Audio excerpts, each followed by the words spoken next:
I'm Scott, and this is episode 7 of What Makes This Map Great. In this series, we take a deep dive into some classic games that hold a special place in my gaming heart. We're going to explore their amazing level design, beautiful art, creative combat encounters, as well as uncover their hidden secrets and see just how much they've influenced the gaming world. And in this episode, we are covering Quake E1M7.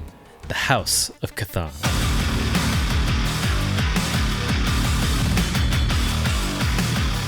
All sources used for this video will be linked down in the description below.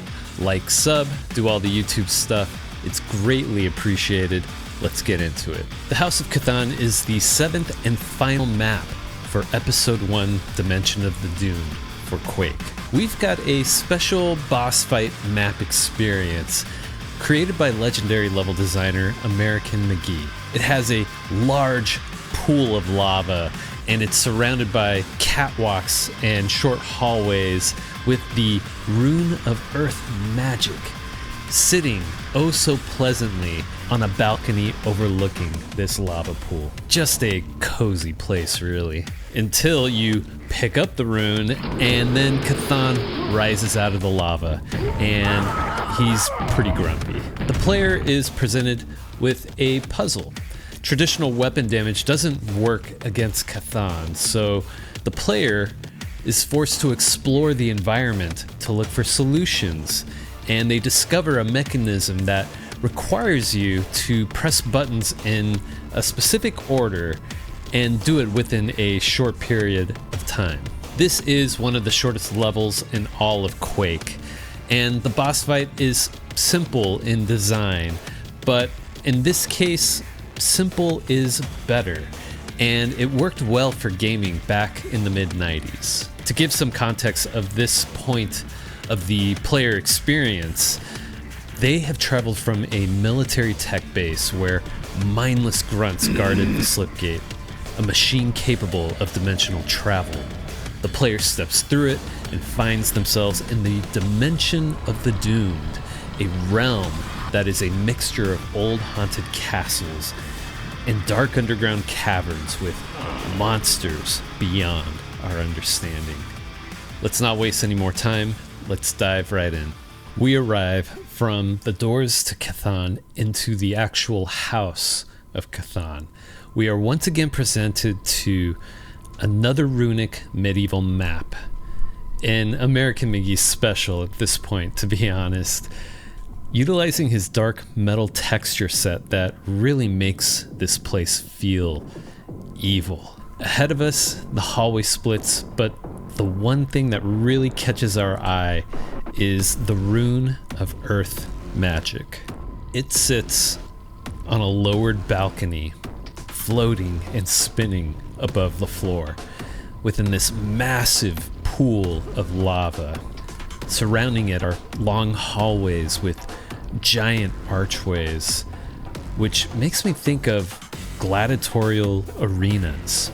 Looking up, we see a large opening in the ceiling, showing off the purple sky with layered clouds.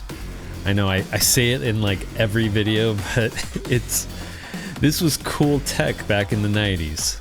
Right in the center of the roof, though, is an oddly shaped support structure. Could this be some sort of mechanism? We'll circle back to that a little later.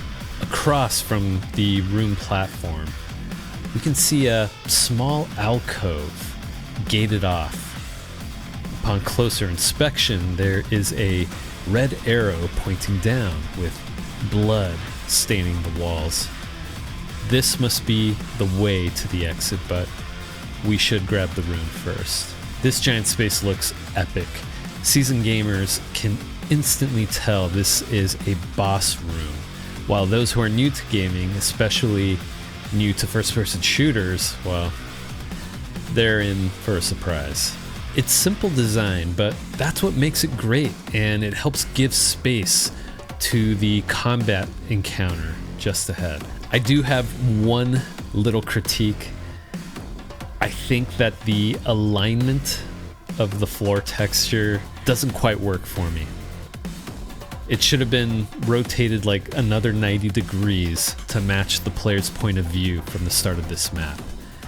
Anyhow, so we pick up the rune of Earth Magic and awaken Chthon, the guardian of the dimension of the doomed.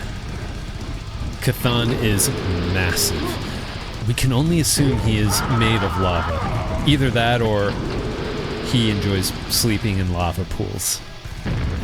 He towers nearly 3 stories high.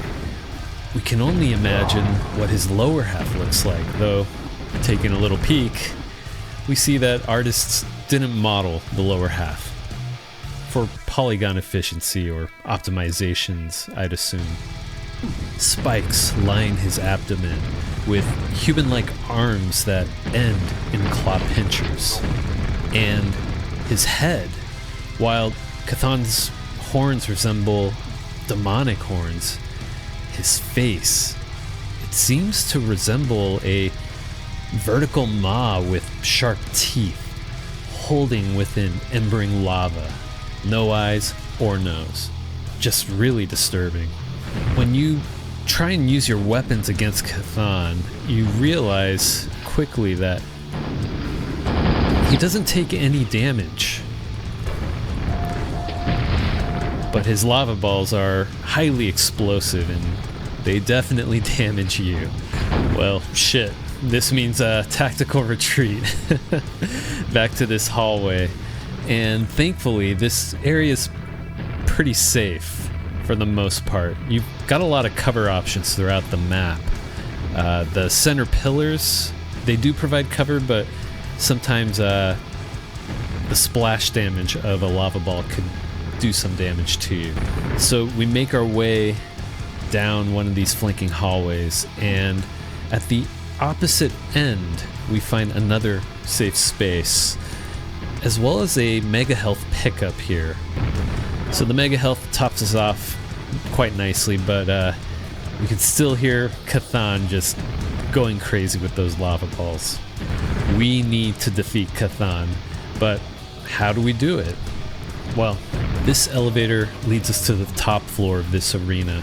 We take it up and are provided a cool view here showcasing not only Chthon's head, but seeing this interesting ceiling feature backdropped by the purple sky.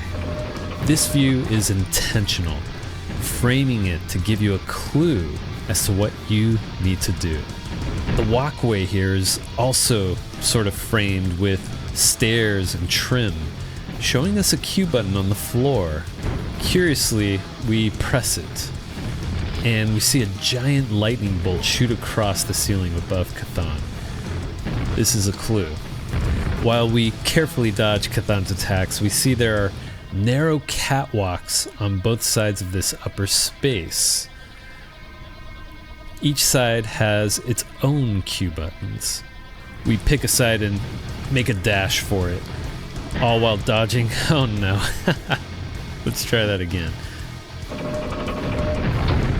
So we pick a side, make a mad dash, press the Q button on the catwalk, and in doing so, we notice it lowers a pillar down from the lightning mechanism above. From here, you could either make a full lap around the entire upper perimeter, or you could backtrack your steps and circle to the other side to press the opposite end Q button. You are limited in time, as you can see the pillars do go back up, so let's press it, we'll lower it down.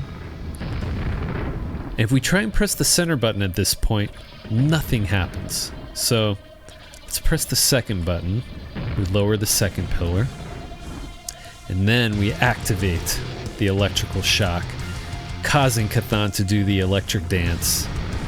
And he's not dead. We have to do this 2 more times. Okay, so this time I'll do a full lap just to demonstrate how that run looks.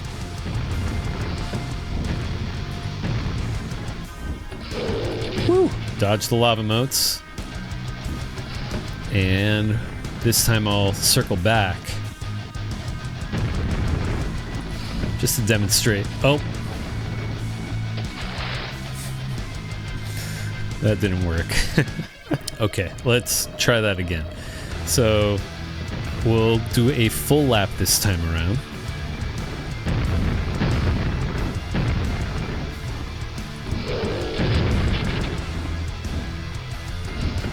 This time we'll circle back. It's really a fairly simple fight mechanic. And now, for the final round, we'll do a full lap again.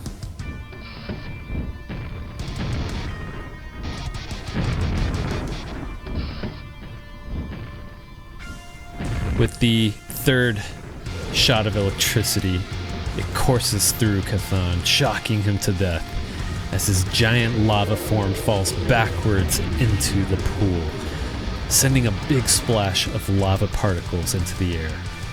Particles flying up from the lava just look amazing in this game engine. It's peace and quiet, though in that brief moment after his death, we hear the sound of stone grinding. Looking down, we see a bridge platform has extended.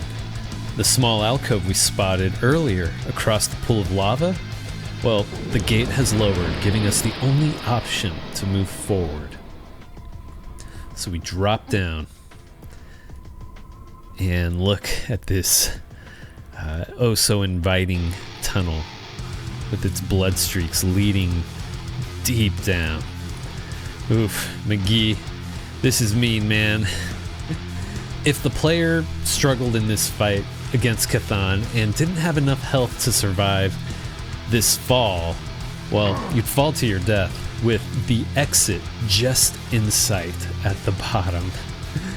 But this isn't my first time playing Quake, so let's take the dive down the bloody tunnel. Ow, my legs. And here we are, the final portal for the first episode, Dimension of the Doom. We step through. This is awesome. McGee created a fancy end screen trigger to celebrate your victory. Jibbing monsters teleport in and spray the score screen. Once the jibbing stops, we click through and are treated to some lore text. As the corpse of the monstrous entity Chthon sinks back into the lava whence it rose, you grip the rune of earth magic tightly.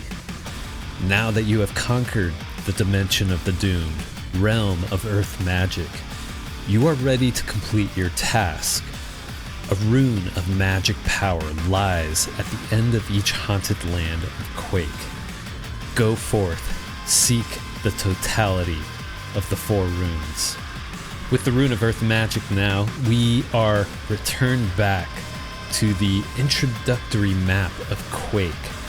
We see that the path leading to episode 1 is now blocked. We need to collect 3 more runes, and the next one is in episode 2, the realm of black magic, which we'll cover this in a future video. So here's the part where I go over some quick trivia about our featured map. The House of Chthon started as a level experiment by American McGee. He used it to test out various scripts that would push features of the game engine. This experiment leaned more on solving a puzzle. In McGee's words, making the player do things other than just shooting enemies in the face. After his initial design, it was decided to make this level into a boss fight. On hard mode, the challenge of this boss fight ramps up a bit. You lose out on the Mega Health pickup in the back hall by the elevator. Additionally, the electrical device buttons on the catwalks are closer to the wall, which forces you to stop briefly or change your direction in order to press them, which slows down your momentum. And to pair with that, Chthon will lead his shots, which can really throw you off while running along those tight catwalks. This map is quite fun to watch speedrunners complete. The player can grenade or rocket jump from button to button, mixed with strafe jumping to help accelerate themselves, and also involves surfing on top of Chthon's head. It really is the spectacle to watch. If you haven't watched any of the Quake Done Quick videos from the mid to late 90s, then I highly recommend watching them. I'll have a link down in the description section of this video for you. Chthon translates to earth in ancient Greek. Considering that he's made of lava and has made his home in this deep underground chamber, Chthon seems like a proper name for this monster. It also pairs well with the fact that Chthon guards the rune of earth magic. So, what makes E1M7 a great map? Though simplistic in design and being one of the shortest map experience in the entirety of Quake, there are a few things worth pointing out. There's that saying when it comes to design, that simple is better. And the House of Chthon is a great example of that mantra. It's the experimentation done by American McGee in this map. To defeat Chthon, a simple puzzle is presented to the player within this environment. And this is key. The puzzle should be somewhat simple if you have the added pressure of monsters attacking the player. This is a gameplay design lesson, which has carried on for ages. I remember my first time playing this map, and I was stressed out having to navigate myself over these narrow catwalks to press all these buttons, all while Chthon's tossing his exploding lava balls at me. I just said lava balls. But yeah, when you find those floor buttons on the top half of the map, they are presented to the player in a specific order. This is also intentional gameplay design to teach the player what those buttons can do. I pressed the first button off of the elevator and it showed me the electricity charge going off over Chthon's head. I then ran across the catwalks and pressed the buttons there, noticing the two electrical mechanisms lower down flanking Chthon. Circle back around, hit the center button, and zapped Chthon. Rinse and repeat. This is a great example of setting up multiple gameplay triggers that are linked to achieve a goal for the player. And if you were low on health at the end of this fight, the fall to the exit would have you starting the map all over again. That is so mean, McGee, but I love it. Just another reminder that the world of Quake is not nice. Let's also talk about the scale of this arena. It is monolithic. There is so much open space. Obviously, it's to make room for Chthon's large character model, but the archways supporting the catwalks surrounding the lava pool enforces this overall vibe of this being a climatic encounter for this episode. The giant glowing reddish orange lava pool surrounded by the dark metal wall structures creates so much drama and so much mood. And of course, the ending. Having a scripted trigger go off, killing a bunch of monsters off screen and teleporting them into the score screen tally as they're jibbing reminds me of celebrating with fireworks, with jibs though in place of fireworks, and that's very Quake. What can I say? I'm easily entertained, and this is a great way for American McGee to wrap up episode 1, Dimension of the Doomed, for Quake. What are your thoughts on E1M7, the House of Chthon? Were you able to defeat Chthon on your first run through this map? Have you tried the rocket jumping tricks, going from button to button or from the first floor to the second? Share your experiences down below. I'd love to read your comments. If you enjoyed this video, hit that like button, share it with friends, and subscribe for more great gaming content. And if you're looking for more, check out this recommended video right here. Thanks for watching. I'll catch you in the next one.